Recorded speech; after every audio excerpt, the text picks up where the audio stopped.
देवराज इंद्र का राज्याभिषेक।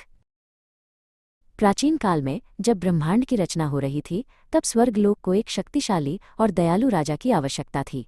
देव और असुर दोनों में ही कई योद्धा थे, पर किसी को ये ज्ञान न था कि शासन का भार किस पर पड़ेगा। देवराज इंद्र तब केवल इंद्र के नाम से जाने जाते थे। वे अपनी तपस्या और साहस के लिए प्रसिद्ध थे। उनका लक्ष्य केवल शक्ति प्राप्त करना नहीं, बल्कि समस्त सृष्टि में धर्म की स्थापना करना था। एक समय आया जब असुरों का राजा वृत्रासुर अपनी महाशक्ति से तीनों लोकों पर संकट लाया। उसने नदियों और वर्षा का सारा जल चुरा लिया, जिससे पृथ्वी पर जीवन का खतरा उत्पन्न हो गया। देवताओं ने मिलकर ब्रह्मा जी से प्रार्थना की। ब्रह्मा जी ने बताया कि वृत्रासुर को केवल एक ऐसी शक्ति से हराया जा सकता है जो किसी देवता या अस्त्र से नहीं बनी हो, बल्कि एक महात्याग से उत्पन्न हुई हो। तब ऋषि दधीचि ने आगे बढ़कर अपना महान त्याग दिया।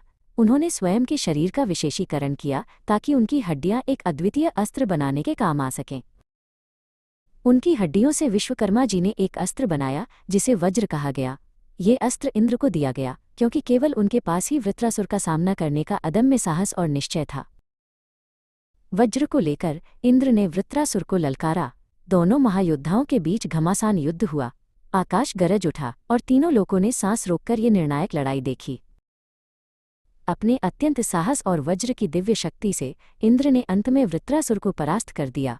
वृत्रासुर के मरने से जलमुक्त हो गया और वर्षा पृथ्वी पर पुनः जीवन लाई। देवताओं ने उत्साह से इंद्र की जय जयकार की।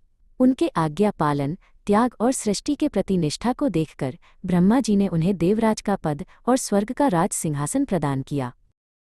इस प्रकार अपने साहस, तपस्या और एक महान ऋषि के त्याग के बल पर देवताओं के राजा देवराज इंद्र बने।